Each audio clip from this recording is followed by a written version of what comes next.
Hi everyone, I'm Shelly and you're watching There's No Place Like Home. I'm back with another video and today's topic is Constantine, Christian hero or pagan sun worshipper?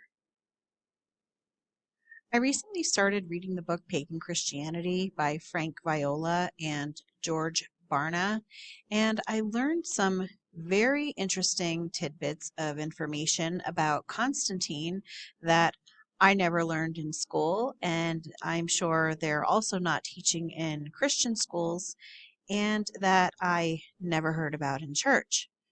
Because whenever I learned about Constantine, it was these sorts of things. Constantine was a Roman leader who fought for several rivals for control of the empire. He began life as a pagan. Christians believe in only one God. After victory, he became sole ruler of the empire. He then abandoned his pagan beliefs and became a Christian. He supported the growth of the church. He moved the capital of his government eastward to the site of an old Greek city called Byzantium. So, what we hear in school, at least when I was in school, and that was quite a bit of time ago, is that he converted from paganism to Christianity. And this specifically says that he abandoned his pagan beliefs and became a Christian. And here's just some more information. He marched the Tiber River at Rome to battle. He prayed for divine help and reported seeing an image of a cross. That's the image that I used on my thumbnail, was him, with the little cross in the sky. He ordered artisans to put the cross on his soldiers' shields. They were victorious and credited God, and he ended the persecution of Christians. Now, make no mistake about it, Constantine did end persecution of Christians, and he did make the Christian religion an acceptable religion, and he largely did this actually by beginning to construct buildings designed for worship.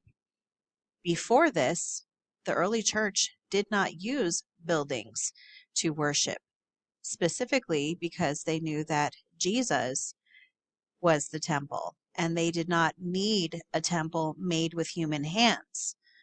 But Constantine, he went ahead and he started building, not he himself, but he started ordering the construction of all of these churches and cathedrals. And this was because the Jews had their temples, they had their physical buildings, and the pagans, they had their temples, so physical buildings. And to him, this legitimized the Christian religion. Specifically, the book says, in AD 312, Constantine became Caesar of the Western Empire. By 324, he became emperor of the entire Roman Empire. Shortly afterward, he began ordering the construction of church buildings. He did so to promote the popularity and acceptance of Christianity. If the Christians had their own sacred buildings, as did the Jews and the pagans, their faith would be regarded as legitimate. So right off the bat, what we see here is that the buildings that we call churches nowadays, they actually began, they were built originally not because the Bible proclaimed that they should be built, but they were built so that they would be able to compete with the Jewish and pagan physical buildings, and that they would then be legitimized. On page 18, it says, following his conversion to Christianity, Constantine never abandoned sun worship. So if we go back to that PowerPoint that I showed you before, where it says that he abandoned his pagan beliefs, he did not. He never abandoned his sun worship. He kept the sun on his coins, and he set up a statue of the sun god. That's not the statue.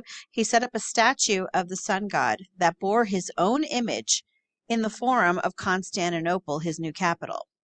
Constantine also built a statue of the mother goddess, Sybil, though he presented her in a posture of Christian prayer.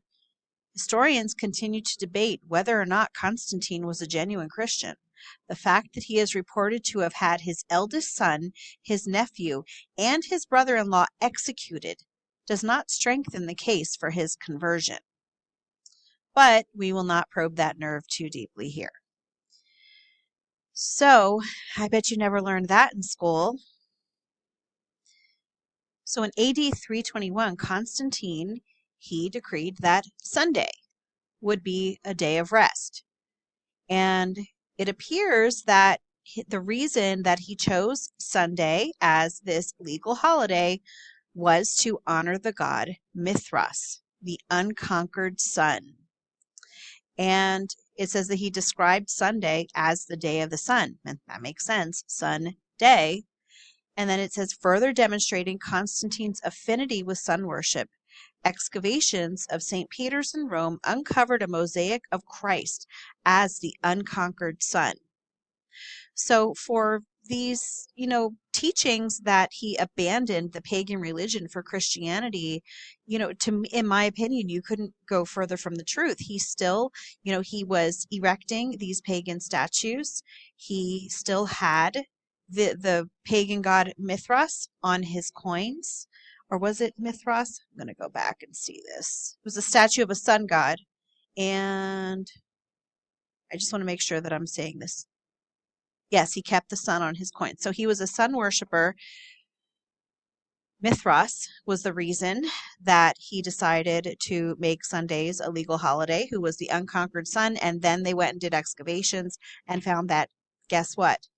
He was portraying Christ as the unconquered sun, which was the pagan deity of Mithras. Here's another PowerPoint that I found. Leads to something interesting. So it says Constantine and Christianity. Constantine and conversion, his dual role as Pontifex Maximus and head of the church, Christian policies, and changes for the Christian church. How many of you are aware that Pontifex Maximus, the title that Constantine went by, was actually a pagan title, and it meant the chief of the pagan priests. And actually all of the Caesars went by Pontifex Maximus because they were the chiefs of the pagan priests. And guess who else goes by the name Pontifex Maximus now? Why, the popes. The popes go by the name Pontifex Maximus. Right here we have a coin with, I believe this is Pope Benedict the 16th. And right here you see they're still calling it on these Catholic coins Pontifex Maximus, when in fact that is actually a title for pagan leaders. It seems that Constantine was also a bit of an egomaniac. And what this says here on page 19 is that he built the Church of the Apostles in Constantinople, and he included monuments to the 12 apostles. The 12 monuments surrounded a single tomb which lay at the center. Guess who that tomb was for? Why, it was for Constantine himself, thus making himself the 13th and chief apostle. Thus, Constantine not only continued the pagan practice of honoring the dead, he also sought to be included as one of the significant dead. And this whole idea of honoring the dead is something that you still see a lot in the Catholic religion now. But, what started out as praying for the dead saints turned into praying to the dead saints.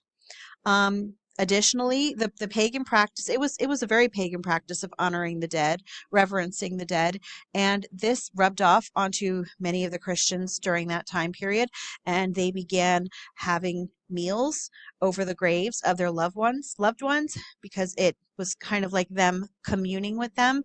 And what did Constantine do? He started building these churches and cathedrals over the grave sites, because then he considered them to be holy places because these dead saints were buried there. This is something that you will not find in the Bible anywhere, but does in fact have roots in, pagan beliefs, in the Greco-Roman pagan religion. One interesting fact that I forgot to share with you that I wanted to share with you is that when this self-proclaimed Christian, Constantine, dedicated Constantinople as his new capital in 330 AD, he adorned it with treasures taken from heathen temples, and then on top of that, as if that weren't enough, he used pagan magic formulas to protect crops and heal diseases. So this quote Christian emperor who abandoned paganism was using pagan magic formulas and was taking treasures from heathen temples and placing them around when he dedicated things. So that really should call into question even more. A lot of times we're given the highlights of someone's life, but we're not actually told all of it. So even like with Martin Luther, we're told all the really great things that Martin Luther did, but he had some very dark moments in his life that I never learned about in school, never learned about in church, never learned about in Sunday school. And the only reason that I even came across that was because someone brought it up to me. And then I looked it up for myself. And sure enough, there it is. And the same is true with Constantine. And I know that a lot of people are more skeptical of Constantine, and they should be. He is revered by so many Christians as advancing the Christian religion, which he did, but he also added a lot of dark moments to the Christian religion. And in fact, when he was erecting these Christian churches, he began to introduce an element into Christianity that had no biblical roots whatsoever, and in fact ended up watering down the very faith that these believers had. I had mentioned to you earlier about how he also helped to bring about the reverencing of the dead saints, again, which was rooted in the pagan religions. But on top of that, he began to name his church buildings after saints. And you're probably looking at this saying, that's not a church building. Well, no, it's not. But just as he named his church buildings after saints, guess where he got that from? The pagans named their temples after gods. This is a depiction of the temple of Artemis. And this is St. Peter's Basilica. Now, not only are they both this is named after a goddess, but named after a venerated saint in the Catholic religion, you can even, I'm sure, take notice to the similarities in architecture. Okay, that this is not an accident.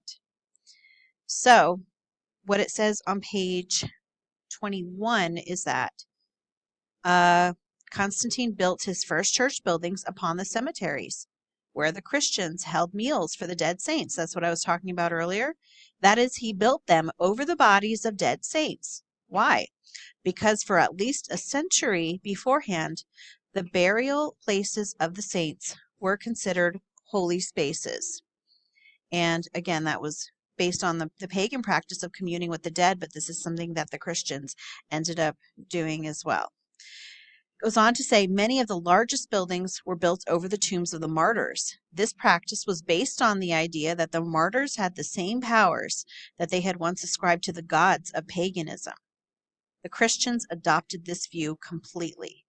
The most famous Christian, quote, holy spaces were St. Peter's on the Vatican Hill, built over the supposed tomb of St. Peter, St. Paul's outside the walls, built over the supposed tomb of Paul, the dazzling and astonishing Church of the Holy Sepulchre in Jerusalem, built over the supposed tomb of Christ, and the Church of the Nativity in Bethlehem, built over the supposed cave of Jesus' birth.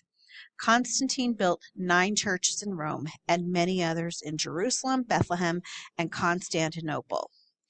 And you know, what's interesting is that many people will look at all these churches that he built, and yes, they're beautiful, they're glorious, but unfortunately, what they did was they just deepened this chasm that people felt between them and God, because it took away the intimacy that the first century Christians had in their church meetings.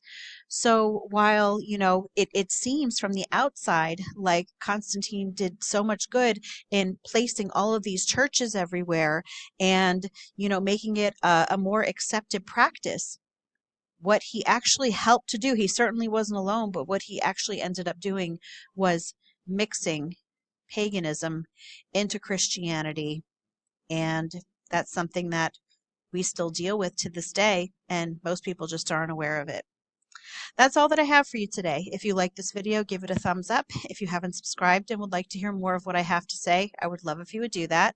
If you have any questions or comments, you can leave one down below. And if you like my work and would like to become a channel member, I will leave a link in the description box for that as well. Or you can just click on it right on my channel page. And I hope you have a great day.